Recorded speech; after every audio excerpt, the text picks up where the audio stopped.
All right, let's talk. Let's talk about Ninja and his blue hair. Not really his blue. We're not talking about Ninja. Remember Ninja? He used to be like a Fortnite super player, and now I think he's still playing Fortnite. Still got the blue hair. When do you let the blue hair go? Like, is that a lifestyle choice now, or did he? You worry about people, but he has too much money for me to worry about him. I don't got the type of money. Hey, what's going on? My name is Hero. This is Coding with Strangers, and I want to talk about something. Yo, Twitch is getting weird, man. Twitch is getting weird. I came to Twitch a while back, and I gotta sing Twitch's praises before I think about the woes. When it comes to discoverability, growth, community, engagement, I'm not going to even sit here in front. Twitch is where it's at. Let me just say this. I have garnered one of the better audience, crowd, fans, strangers I've ever thought I could amass on the internet here on Twitch. So understand me and hear me when I speak ill of Twitch today. It's not coming from a place of harsh regret or being upset. No. Some of the coolest people, some of the best work, some of the jobs, some of the greatest stories I've had in the recent years have happened because of Twitch. So it pains me when I see Twitch doing some weird shit. And it's not in regards to some of their past drama where they have the ass and titty meta. All those things are fine and dandy. In fact, I think they need to get a little bit more weird in those aspects. But the part that's kind of getting weird for me is Twitch seems to have a problem with not being able to make money. They were acquired in 2014 for $1 billion, and they have been in the red ever since. Now, if you're talking corporate sense, you want to be in the red as long as possible, because when you do start turning a profit, you can use the past to front your end. But it looks like they're just digging a deeper hole, and some of the changes that they're thinking about making or have made don't really align with what the standards say they should be doing or what their competitors are doing. And we're going to talk a little bit about that. But let's figure out why Twitch is in the red. Hopefully Business Insider can provide us with some, como se dice, knowledge on the matter. Does Amazon Twitch have a Twitch problem or a live streaming problem? Amazon paid $1 billion for Twitch in 2014, hoping it would become the next YouTube or Instagram. Emphasis on the Instagram. That hasn't panned out. It loses money on very modest by Amazon standard revenue. Does that mean Twitch screwed up, or that live streaming is less big than people thought it was going to be? Could be both. So I'm going to say this again. As a person who streams on Twitch and finds the revenue to be captivating, it is maddening to see this, because they've increased the prices of Twitch Primes, Twitch subs, but they didn't increase the split or the revenue. They constantly put the onus on streamers to make viewers feel obligated to give. And like I said, it's free to kick it here, but hey, I'll do a little bit of strange things for some change. But that shouldn't be the ordeal. It should be heavily based on the providers of the advertisers, the engagement.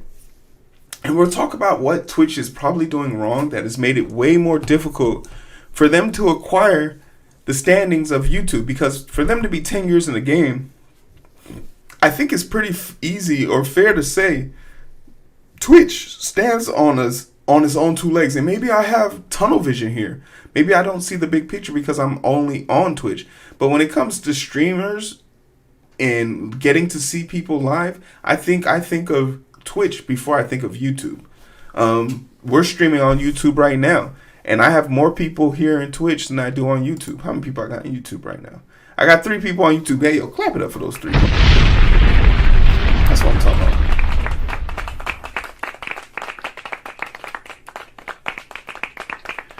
You feel me?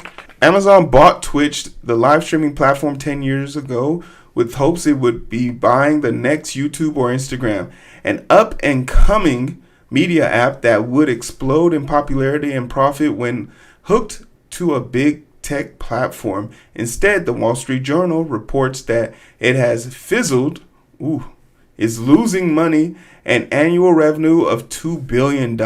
A nothing burger Amazon standard and usage seems stalled. Damn. This year, the company reportedly cut a third of Twitch's staff, and there's worry about the place in Amazon. At this time, the CEO, Andy Jassy, is looking to tighten the company's focus. The journal digs into the complaints from current and former Twitch employees about management, including Dan Clancy, who became CEO last year. And I have no idea how to judge those critiques. And Amazon told the journal is committed to Twitch over the long term. I've spent time in the past interviewing streamers trying to understand what they do and why people watch them, because I don't get it. Oh, you're such a boomer. Who the fuck is this? Peter Kafka, chief correspondent covering media and technology. You look like a millennial. Quit being such a doomer, punk ass. But I worry that when I talk to those folks, I end up coming off like Steve Buscemi, or worse. You definitely are. So I asked a live streaming veteran who lives in the world to try to decode the Wall Street Journal's piece for me. They asked to keep their name out of this because they don't want to upset their employer. Should I not be reading this? Should I not be talking about Twitch? I guess I am streaming on Twitch. Should I not be talking shit about Twitch? You guys know I don't care. That's not. You only have integrity once. Don't waste that shit.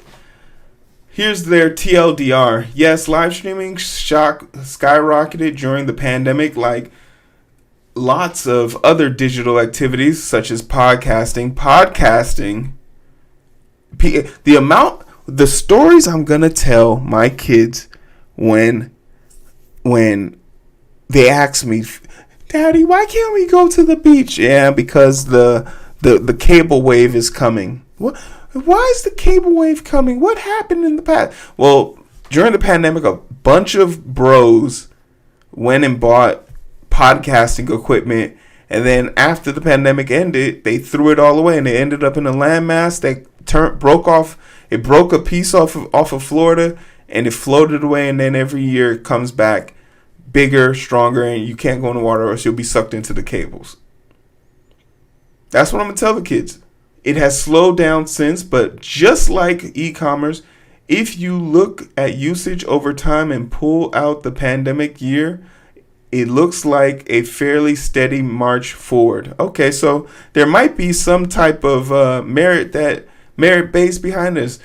This growth might be there, but it might be too just slow, right? The pandemic might have been an anomaly to cause a bunch of wide-eyed, bushy-tailed people to think, oh, this is nice, this is great, this is cool. And then all of a sudden, that pandemic fever was gone, and now people are like, they're back to the normal. They're back to the steady. What has happened is that live streaming no longer belongs to Twitch. Streamers now hop around to a lot of places, namely TikTok and YouTube.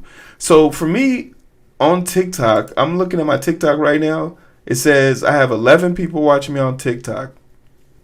And that number fluctuates from 0 to 4. Now, granted, I only have like 100 people on TikTok. And me personally, I don't think TikTok is going to withstand the test of time, because American politicians unanimously agree that they rather get rid of TikTok than, agree to give people health care. The fucking worst.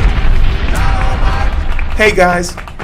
Maybe we should all have health care. No, we're gonna ban TikTok.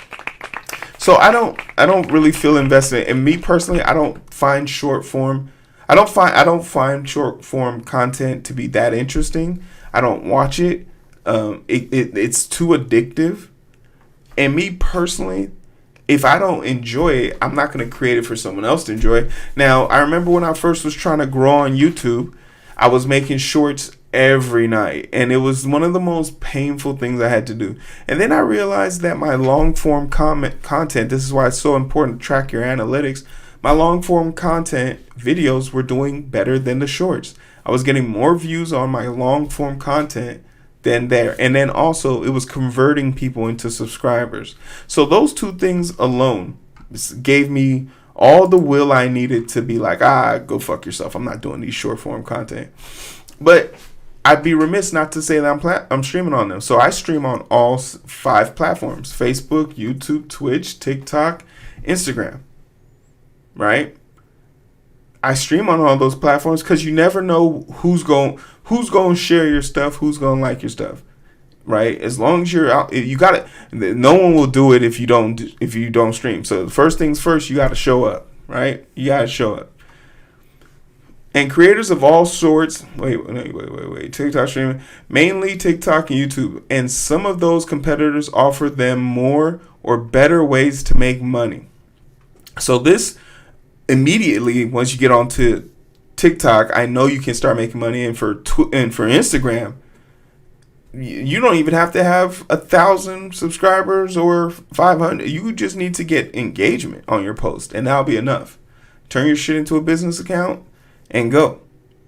So you can make money right out the door, but I think Twitch kind of gives you a better way to maneuver this, and we'll talk about some of the ways Twitch kind of makes this a little bit easier to maneuver.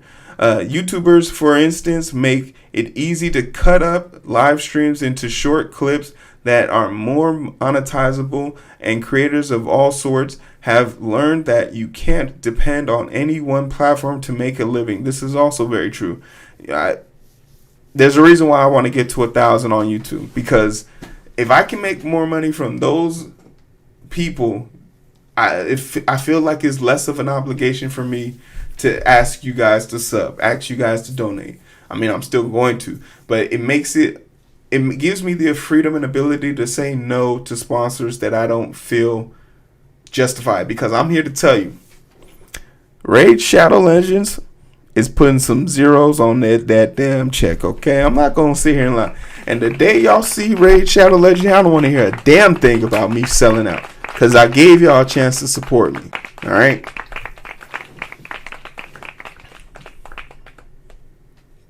So if things go badly for you on one of them, you have a backup. But Twitch, my industry explainer, tells me still ought to be doing much better than it has.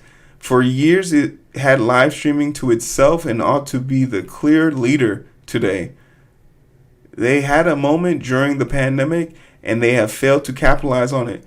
My guide tells me they have a good streaming tech. What they don't have is a place in the culture beyond being YouTube's little brother. Damn.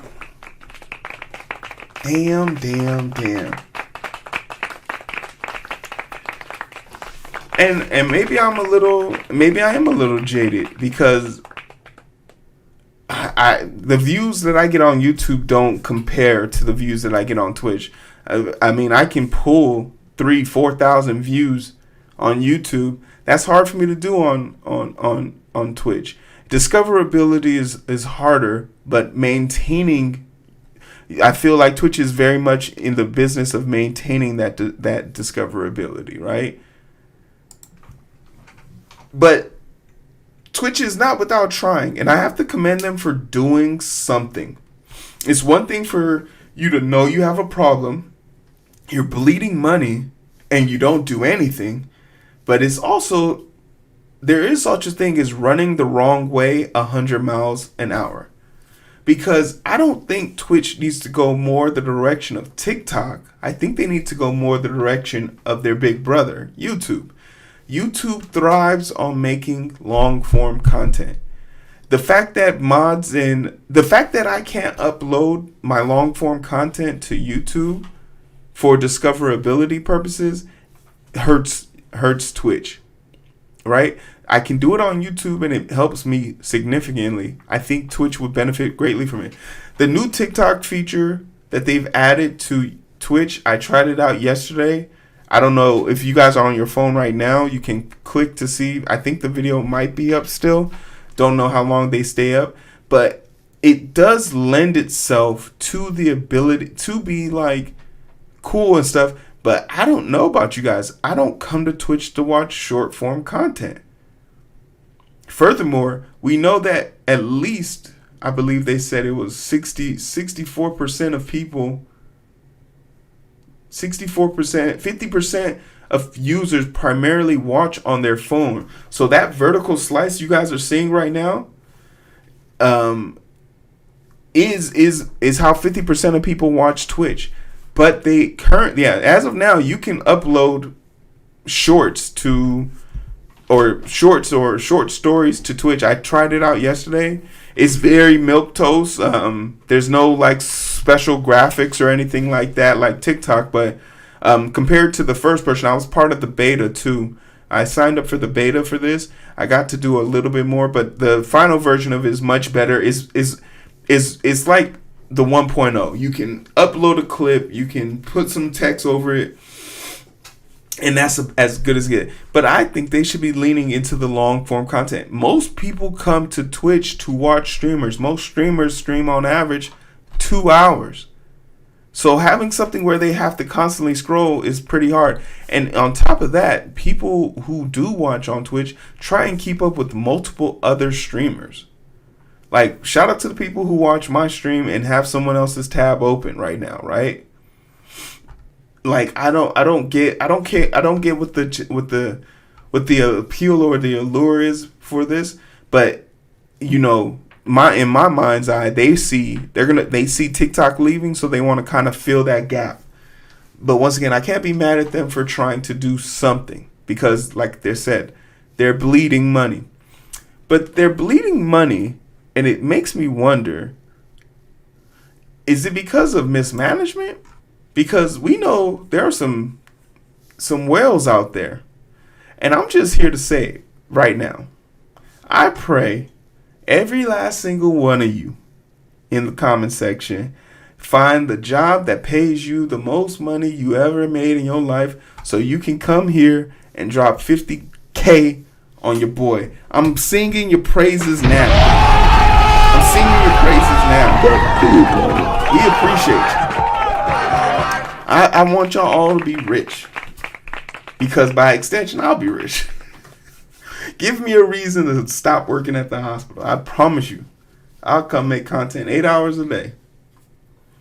But even though Twitch doesn't really have the discoverability, it does have, once again, that community thing. And there's sort of this gleeful spending or fear of missing out when all the bells and whistles go off. It's very enticing, it's very enthralling, it's very mind whimsical. Like, it'll sweep you up. And that parasocial communication, like, I see your comments, you guys hear me talk, I can talk directly to you guys.